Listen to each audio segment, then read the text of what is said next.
Hello friends, welcome to my YouTube channel GK info tuber. Friends, आज English में हम करेंगे ग्रामर का दूसरा topic, figure of speech, Hindi में जिसको आप अलंकार के नाम से जानते हैं।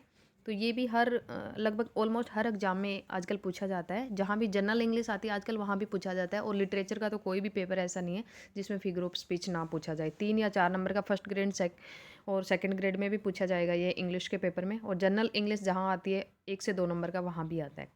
अब figure of speech is a word. क्या होता है फिगर ऑफ स्पीच? एक वर्ड हो सकता है और फ्रेज, या एक फ्रेज हो सकता है that possesses a separate meaning from its literal definition. जो इसका शाब्दिक अर्थ है उससे अलग इसका मीनिंग होगा। It can be a metaphor और सिमली। ये एक मेटाफर हो सकता है, एक सिमली हो सकती है, designed to make a comparison, दो चीज़ों की कंपैरिजन करने के लिए। It can be the repetition of alliteration. ये एलिट्रेशन हो सकता है, और the exaggeration of hyperbole to provide a dramatic effect.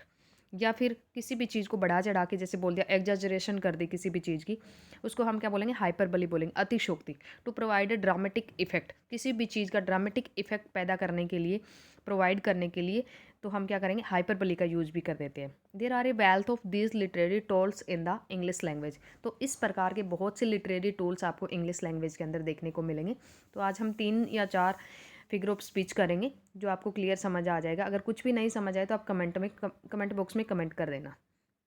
जैसे मेटाफर हो गया, सिमली होगी, एजोनेंस हो गया, एलिट्रेशन हो गया, ये आज हम करेंगे।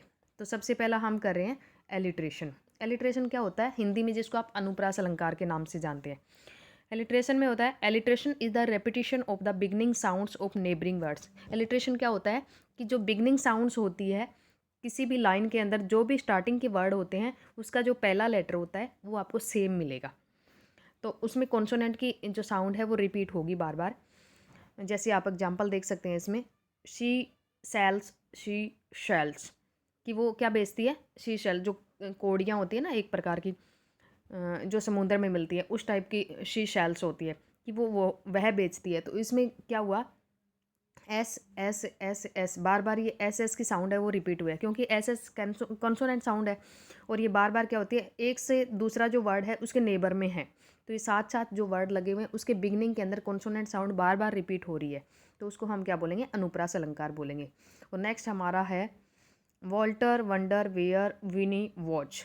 तो वॉल्टर में डब्लू आ गया, वंडर में फिर डब्लू आ गया, फिर वेयर में डब्लू आ गया, फिर विनी में डब्लू आ गया, फिर वॉच में डब्लू आ गया। तो बार बार कॉन्सोनेंट साउंड फिर रिपीट होगी। तो यहाँ भी हमारा क्या हुआ? अनुप्रास अलंकार। नेक्स्ट है blue baby bonnets bob to the bayou. ये भी बार बार बै ब की साउंड है, बी की साउंड रिपीट हो रही है, ये कॉन्सोनेंट साउंड है और ये भी बिगनिंग के अंदर है। निक नीडेड न्यू नोटबुक्स, इसके अंदर भी एन साउंड है, वो बार बार रिपीट हो रही है और वो भी स्टार्टिंग के अंदर है। तो होपफुली आपको ये क्लियर हो गया होगा, क्योंकि बिगनिंग के अंदर जो भी कॉन्सोनेंट साउंड रिपीट होती है नेबरिंग वर्ड्स के साथ में, 2 या 3, एक लाइन में 2 से 3 वर्ड ऐसे आ जाते हैं जिसके बिगनिंग के अंदर same sound, consonant sound repeat हो रही हो, तो उसको हम क्या बोलेंगे? एलिट्रेशन फिगर ऑफ स्पीच बोलेंगे। Fred fried frogs legs on Friday, ये ज़रूरी नहीं है, देखो 2-3 वर्ड यहाँ हो गए स्टार्टिंग में, उसके बाद लेग्स आ गए, कोई दिक्कत नहीं है। ऑन फ्राइडे फिर एफ आ गया, मतलब 2 से 3 होना चाहिए, ज़्यादा से ज़्यादा 2 या 2 से ज़्यादा हो तो अच्छा है। तो वो हमारा क्या होगा? एलिट्रेशन होगा। नेक्स्ट हमारा है एनाफोरा।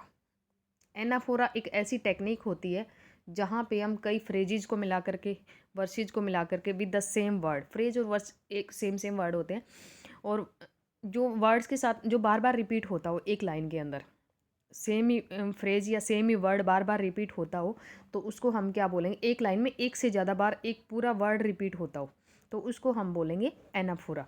जैसे जूलियस सीजर की बहुत फेमस लाइन है, आई केम आई शो आई कॉन्कर्ड, मैं आया, मैंने देखा और मैं जीत गया। ये एक बहुत फेमस लाइन है, ये बहुत लिटरेचर के एग्ज़ाम में भी देखने को मिलती है बहुत ज़्यादा। तो ये भी आपके लिटरेचर की दृष्टि से भी बहुत इंपॉर्टेंट लाइन है। आगे है mad world, mad Kings, mad composition. देखो इसमें आई था, एक छोटा सा लेटर था, वो रिपीट हुआ बार बार एक की लाइन में। दूसरे में क्या हुआ? Mad mad mad, mad world, mad Kings, mad composition. King John 2 जो उनका है ड्रामा है विलियम शेक्सपियर का, उसमें से ली गई है ये लाइनें। तो इसमें मैड मैड वर्ड है, ये बार बार रिपीट हुआ है, तो ये भी एक वर्ड भी हो सकता है। और एक लाइन में एक से ज़्यादा बार पूरा पूरा वर्ड रिपीट होता हो तो उसको हम बोलेंगे। नेक्स्ट है, ये बहुत इंपॉर्टेंट, चार्ल्स डिकन्स की लाइनें हैं। टेल ऑफ टू सिटीज़ उनका नॉवल है जो बहुत अच्छा। It was the best of times, it was the worst of time, it was the age of wisdom, it was the age of foolishness. ये paper में बहुत बार पूछी जाती है, ये भी आपको याद हो जाएगी अभी। It was the, it was the, it was the, bar bar it was the use हुआ है इसके अंदर। ये एक फ्रेज हो गया, मतलब एक वर्ड से ज़्यादा वर्ड हो गए तो ये फ्रेज हो गया। शुरू में एक लेटर रिपीट हुआ, उसके बाद एक वर्ड रिपीट हुआ, अब एक फ्रेज रिपीट हो रहा है, it was the, it was the, it was the. तो ये भी क्या हुआ हमारा figure of speech anaphora. Next फिर एक वर्ड के साथ बता दिया, with malice toward none, with charity for all, with firmness in the right. Abraham Lincoln की फेमस लाइनें हैं ये, with malice toward none, with charity for all, with firmness in the right. तो ये भी इसके अंदर भी विद यूज हो करके और ये एनाफोरा यूज हुआ है। We shall not flag or fail, we shall go on to the end, we shall never surrender. ये विंस्टन चर्चिल की लाइनें हैं। तो इसके अंदर भी वी शैल ये एक से दो ज़्यादा वर्ड हैं वो यूज हुए, तो ये भी हमारा क्या कहलाएगा, एनाफोरा। तो होपफुली ये भी आपको समझ आ गया होगा, एनाफोरा भी। नेक्स्ट हमारा है तीसरा स्वर अलंकार। एजोनेस, स्वर साम्य अलंकार, जिसमें स्वर का मतलब वोवल साउंड जिसमें रिपीट होती हो। Vowel assonance in the repetition of vowel sounds. Assonance क्या होगा हमारा, स्वर साम्य, इसका नाम ही स्वर साम्य है। तो ये क्या होगा हमारा, रिपीटिशन ऑफ वोवल साउंड्स। तो इसमें वोवल की साउंड रिपीट होगी, ऑटोमेटिकली अंडरस्टूड बात है। जब वो इसका नाम ही स्वर साम्य है तो स्वर की आवृत्ति होगी इसमें। In words that are close together, जिसमें एक दूसरे के नज़दीक वर्ड आते हैं उसके अंदर वोवल साउंड रिपीट होगी। The sounds do not have to be at the beginning. Sound है वो स्टार्टिंग में नहीं मिलेगी आपको, आप देखना बीच में मिलेगी आपको। थोड़े से एग्जाम्पल देखो आप इसके। For the rare and radiant maiden whom the angels named Lenore. ये देखो, फॉर द रेयर, इसमें ए, फिर रेडियंट में ए, फिर मेडन में ए, और फिर एंजल में ए, नेम्ड लेनोर। तो एंजल वाला तो जैसे इसमें बिगनिंग में कभी कभी रेयर ही आपको मिलेगा, लेकिन ज़्यादातर ये आपको बीच में मिलेगा। यहाँ पे ये बीच में आया है जैसे, तो सेम रेयर, रेडियंट, मेडन, ऐसे बोलने में भी ऐसा लग रहा है ना जैसे इनकी राइम स्कीम है वो एक जैसी सी सुनने को दिखाई दे रही है। तो एडगर एलन पो जो अमेरिकन राइटर हैं, अमेरिकन एक बहुत इंपॉर्टेंट पोइट है ये, तो उनकी ये पोइम के अंदर से लिया गया। नेक्स्ट है ई की साउंड रिपीट हो रही है। Therefore all season shall be sweet to thee. Season, फिर बी, फिर स्वी, फिर दी, ऐसे करके ये देखो बार बार ए रिपीट हो रही है, इसकी साउंड, ई की साउंड बार बार रिपीट हो रही है। तो ये भी क्या हुआ, ई भी हमारा क्या है, वोवल है। तो वोवल साउंड जब रिपीट होती है तो वो हमारा क्या होता है, assonance. Frost at midnight, Samuel Taylor, S T. Coleridge की ये लाइनें हैं। नेक्स्ट है आई की साउंड कहाँ कहाँ रिपीट हो रही है। From what I have tested of desire I hold with those who favour fire. ये देखो फायर के अंदर हो रहा है, उसके बाद में डिजायर के अंदर होता है, आई हो रहा है। फायर एंड आइस ये पोइम है 10th क्लास की, रॉबर्ट फ्रोस्ट की, ये भी अमेरिकन पोइट है। तो उनकी ये पोइम है, उनकी लाइनें हैं ये। इसके अंदर भी आई की साउंड है वो बार बार रिपीट हो रही है। दो से ज़्यादा भी हो सकती है, दो भी हो सकती है, तब भी चलेगा। नेक्स्ट है oh here all return blow his breathed horn the world is too much with us. William Wordsworth की, तो BA सेकेंड ईयर के अंदर भी लगती है ये पोएम। तो इसके अंदर भी ये लाइनें ओ हियर ऑल्ड, इसमें ओ की साउंड बार बार रिपीट हो रही है। तो ये भी हमारा क्या हुआ, एजोनेंस हुआ। तो ये आपका अब हो गया स्वर साउंड, और एलिट्रेशन के अंदर कंसोनेंट साउंड, और बीच में एनाफोरा आया। तो एनाफोरा के अंदर क्या क्या हुआ, कोई वर्ड और फ्रेज है वो एक ही लाइन में एक से ज़्यादा बार रिपीट हुआ है। नेक्स्ट एफ्यूजम, एफ्यूजम को हम बाद में करेंगे, इससे पहले हम करेंगे मेटाफर। मेटाफर जिसको आप हिंदी में बोलते हैं रूपक अलंकार। रूपक किसी भी चीज़ के ऊपर दो चीज़ों के अंदर कंपैरिजन करके, और किसी भी दो आइडियाज़ के अंदर कंपैरिजन हो सकती है जो अलग अलग चीज़ों के हो, तो उसमें कंपैरिजन करके, इसमें क्या होता है, अंदर की कंपैरिजन होती है, इंटरनल होती है, बाहर की नहीं होती। जैसे सिमले के अंदर तो क्या होता है, बाहरी कंपैरिजन कर लेते हैं हम, लेकिन इसमें इंटरनल कंपैरिजन होती है और वो बात उसके ऊपर थोप दी जाती है। जैसे देखो, make a comparison between two unlike things और आइडियाज, हार्ट ऑफ स्टोन। ऐसे नहीं बोला इसने हार्ट लाइक स्टोन, कि पत्थर की तरह दिल, ऐसे नहीं बोला, बल्कि सीधा इसने बोल दिया हार्ट ऑफ स्टोन। इसके ऊपर थोप दिया उन्होंने बात को। टाइम इज़ मनी, टाइम को ऐसे नहीं बोला कि time is like a money, like money, सीधा बोल दिया टाइम इज़ मनी, कि समय ही पैसा है। मतलब उसके ऊपर थोप दिया उस चीज़ को, समय को ही पैसा बना दिया इसने, हार्ट को ही स्टोन बना दिया। The world is a stage, ये नहीं बताया कि world is like a stage, नहीं, वर्ल्ड इज स्टेज की वर्ल्ड ही स्टेज है। जैसे एक फेमस आप लाइन सुनते हो, the ship of the desert, camel वाला सुनते हो, camel is the ship of the desert. तो शिप ऑफ द डेजर्ट अगर बोलते हो तो आप वहाँ क्या बोलोगे, मेटाफर। और camel is like a ship of desert, like अगर यूज कर लिया आपने तो उसके अंदर आपकी सिमली हो जाएगी। She is nights all hair is he is an ogre, ogre होता है दानव टाइप से, एक डेविल टाइप का होता है, तो उसको भी ओग्रे बोल दिया। जैसे किसी आदमी को उसने सीधा ही बोल दिया कि वो तो दानव है, ओग्रे है। तो ये क्या हुआ, जब दो चीज़ों के अंदर इंटरनली कंपैरिजन करके हम उस चीज़ के ऊपर उसको थोप देते हैं तो वो क्या होता है, हमारा रूपक अलंकार होता है। नेक्स्ट है पर्सोनिफिकेशन। पर्सोनिफिकेशन क्या होता है, पर्सन, पर्सन का मतलब किसी जेंट्स की तरह या किसी भी पर्सन ह्यूमन बीइंग की तरह, सॉरी जेंट्स नहीं, ह्यूमन बीइंग की तरह। Personification gives human quality to non living things और आइडिया। पर्सोनिफिकेशन क्या करता है, किसी भी चीज़ को पर्सोनिफाई कर देता है। जैसे मान लिया नॉन लिविंग थिंग है कोई भी, उसको हम ऐसे यूज़ कर रहे हैं, उसकी कोई भी विशेषता अगर बता रहे, कोई भी फीचर्स बता रहे हैं तो हम उसको ऐसे बताएंगे जिस तरीके से किसी ह्यूमन बीइंग के बारे में बात बता रहे हैं। मतलब उसको पर्सनलाइज करके बता दिया, पर्सोनिफाई करके बता दिया कि किसी पर्सन की क्वालिटी बता रहे हैं। जो किसी आदमी के अंदर क्वालिटी होती है, किसी ह्यूमन बीइंग के अंदर कोई क्वालिटी होती है, उस क्वालिटी को आप नॉन लिविंग थिंग के अंदर दिखा देते हैं। जैसे देखो, एक एग्जाम्पल से आपको क्लियर हो जाएगा। द फ्लावर्स नोडिड, फ्लोर है ये नॉन लिविंग, वैसे तो लिविंग में आता है, पौधे तो लिविंग में आते हैं, लेकिन इसकी क्वालिटी कैसे बताइए, नोडिड। नोडिड का मतलब कि जैसे फ्लावर हिल रहे हैं तो उसको उन्होंने लिख दिया द फ्लावर्स नोडिड।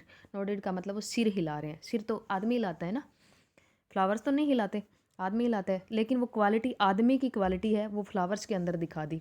तो इसका मतलब क्या हुआ, नॉन लिविंग थिंग के अंदर जब उस चीज़ को पर्सोनीफाई करके बता दिया, आदमी की तरह उसका बिहेव बता दिया, तो वो क्या कहलाएगा, आपका पर्सोनिफिकेशन।